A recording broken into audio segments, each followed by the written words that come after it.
On this channel, we recently posted a video titled The 11 Best College Side Hustles, and one of those side hustles was being a food delivery driver. What we've since realized is this is one of the most common college side hustles because it's so amazing. And especially in the coronavirus economy, a lot of people are doing it right now. That's why we're here today to analyze which food delivery app is best to drive for out of UberEats, Grubhub, Postmates, and Doordash. We understand that this can definitely depend on the city you live in and the different circumstances you're under, but there's a lot to analyze here and we really want to break it down step by step. That's why we're going to have 5 different categories in this video in which we compare all these different delivery service vehicle companies and then determine a winner for these 5 categories, which are tipping, support, flexibility, hiring, and then overall pay to round this video out. I'm stoked to have you here and let's get started, guys. The first category we're gonna dive right into is tipping. And one thing you should know is that you keep 100% of your tips for all 4 of these companies across the board, so that doesn't change at all. But what does change is when you receive that tip and when the customer decides to leave it. So on apps like Grubhub and Doordash, they choose how much they want to tip you before you actually make your delivery. This changes for Postmates, as on Postmates, they choose how much they want to tip you after you've dropped off the food. And UberEats is really unique in the sense that they can choose how much they want to tip you before or after you make the delivery. And this actually has a really big effect on how much you're tipped. For example, some people prefer Grubhub and Doordash as since they're going to see you and talk to you personally, they're more likely to leave you a tip. Whereas on Postmates, they can leave no tip after you've made the delivery, knowing they're never gonna meet you again. And this is a really tough one to choose a winner on because honestly, it's kind of just personal preference. But if I were to pick one, I think I would pick Postmates. I would prefer for the customer to leave the tip afterwards, even if it means I don't get tips sometimes, because when I get tipped afterwards, it means my customer service actually has an effect on how much I'm paid. For example, if the customer chooses how much to tip me before they even meet me, that means it doesn't really matter how I treat them.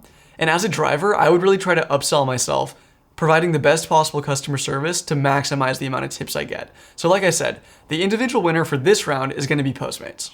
The next category we're going to talk about is support. And what I mean by that is how much the company supports the drivers and assists them as they're making deliveries. And there's a clear loser to this round, and that's actually Postmates. It's widely known that Postmates is not nearly as good at supporting their drivers, and if their drivers have an issue picking up a delivery, apparently it's very common for Postmates to never even get back to them. The next one we'll talk about is Doordash. They actually have a live chat feature within their app, which you can ask questions to the support team, and apparently this is also a little bit subpar, and they're not very great at actually responding and answering your questions effectively, so they're also not going to be a winner of this round. That leaves us with Grubhub and UberEats. UberEats does not have a ton of reviews regarding driver support, and from what I can tell, it's really hit or miss. So there can be a lot of great experiences, but like I said, there can also be some pretty bad ones, which lands it a pretty neutral positioning. With that said, Grubhub is the only food delivery app that actually has really positive reviews on how much they support their drivers. Apparently, they have a live phone number that you can call while you're driving so that they can assist you with any problems you might encounter. Because of that, Grubhub is a clear winner in this category, although we will give an honorable mention to Doordash, as apparently Grubhub and Doordash are known for still paying their drivers if they show up at a restaurant that's closed because of coronavirus. With everything going on in the world, I think all 4 companies should be doing this, and that's a great position for their companies. Our third category is scheduling, and this one's pretty simple. It really comes down to whether or not you have to schedule when you work, or you can just hop in your car and do it whenever you want. And it's a 50-50 split here. So Postmates and UberEats allow you to not create a schedule and just hop in and start delivering food whenever you want. But Doordash and Grubhub are different as they encourage you to actually schedule when you're gonna work. Now, this isn't always the case, as during peak hours, they will allow you to just hop in sometimes and deliver food. But for the most part, they do encourage you, like I said, to schedule when you're gonna work. And in my opinion, flexibility is super important. Especially if you're a college student, one of the reasons that these apps have so much appeal is that you can do it whenever you want. It's not a traditional 9-to-5 job. In fact, that's just what makes the gig economy so great in the first place. So in my opinion, that distinguishes Postmates and UberEats as clear winners of this round, as they allow the most flexibility and you can really deliver and drive at your convenience. I'd like to take a quick pause to talk about the sponsor of this video, which is Cover. And let me just say, I wouldn't agree to a brand sponsorship unless I really believed in what that company was doing, but I really do believe in Cobur and the product that they offer. They are a portable benefits company which essentially provides a safety net to gig economy workers, which are a large portion of our working population right now. If you're delivering for any of the major food service companies which I just mentioned, there's a definite and real possibility that you could get into a car crash, and you need to have a plan when that happens. If that happens, not only do you have to pay for the repair of your car, but you're also not getting paid while your car is being repaired. And that's exactly where Cobur comes in. They offer a variety of services, including paid time off, sick leave, complimentary legal consultation, health service, help with taxes, and also assistance in case of an unfortunate deactivation. A couple other great things about them is that there's no annual contract and it works on a monthly subscription, which is less than the price of Netflix. In addition to that, they're independent of every major gig app company, so they're really on your side. And what's even better is that their benefits transfer seamlessly between every major gig economy app, including Postmates, Doordash, UberEats, Instacart, Uber, and a variety of other ones. So even if we weren't sponsored by this company, I still think it's a great resource for gig economy workers, and more people definitely need to know about it, so make sure to check them out. So the fourth category that we're going to rank these companies on is hiring. And there's a pretty even split here between waitlist and no waitlist. Postmates and UberEats don't have a waitlist in order to work for their company, but DoorDash and Grubhub do have a waitlist. Now, I'll recognize that waitlist is very short. I think it only takes a couple days most of the time, but it is a barrier to entry for some people who need to make money very quickly. I think that elevates Postmates and UberEats to the top of this category, but I think there is an individual winner because UberEats does actually require certain car specifications in order to work for them, and none of the other companies do this. So for example, if you're going to be an Uber Eats driver, your car has to be newer than 1998, and a lot of people don't drive cars that are newer than 1998.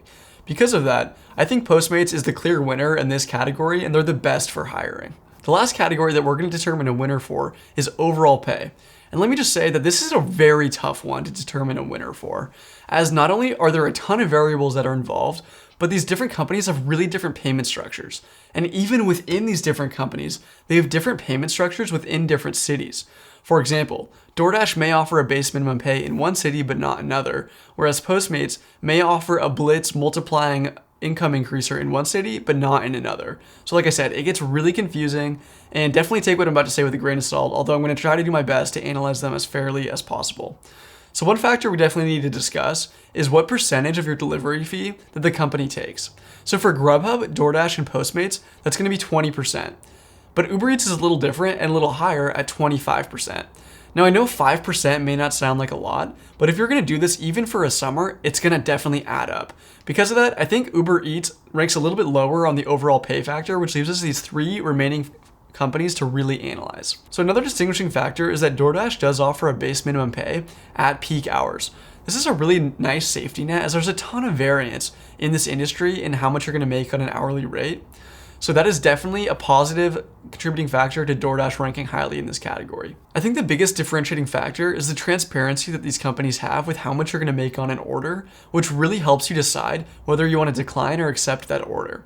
For Postmates, for example, you don't know how much you're going to get tipped until after the order, so you really are going in a little bit blind, and they're also a little bit less clear in how much you're going to make per mile and per waiting minute. The next one is DoorDash. So DoorDash will let you know exactly how much you're going to make on a delivery, but they won't tell you how much your tip is, even though the customer has decided that before you arrive. So with them, you can guess pretty well what you're going to make off the tip, but you don't actually know. Grubhub is the most transparent. So they're going to tell you exactly how much you're going to make per mile, how much per delivery. But what really differentiates them is that you also know exactly how much you're going to make on the tip before you make your delivery. Like I said, this is actually really important. It helps you decide whether or not you want to accept or decline an order, and can have a big effect on your overall hourly rate. Because of this, I think there's two big winners in this category, and that's Grubhub and DoorDash. Grubhub is the most transparent, so you can really do the best to increase your profits, like I said. But with DoorDash, you do have that base minimum pay at hourly peaks. So these two are clear winners in the overall pay category, but like I said, please take this with a grain of salt. It depends a ton on how you drive, and it also depends on where you drive. Before we announce a winner, I think it's important to announce a loser, which tended to be Uber Eats. They had a tendency to rank the lowest in these different factors, and even though I think they're a great company to deliver food for, from our research, they did seem to rank the lowest. Between Grubhub, Postmates, and DoorDash though, it's actually really tough to announce a clear winner. Postmates ranked the highest the most often, but like I said, it really depends on where you live and how you do this. And on a side note, most people who have been delivering for a long time will deliver on more than one app at the same time, which makes this even more complicated. With all things said, Postmates is the official winner of this video, at least, as they ranked highly super consistently. Now, I just want to throw one more thing in here. According to our current statistics, if you go ahead and smash that subscriber button, you're actually going to increase our total subscriber number by about 1%, which is nuts. So make sure to smash that if you enjoyed this video, and also feel free to like. Comment if you have any more questions or opinions or thoughts. We'd love to hear them, and I'll see you next time, guys.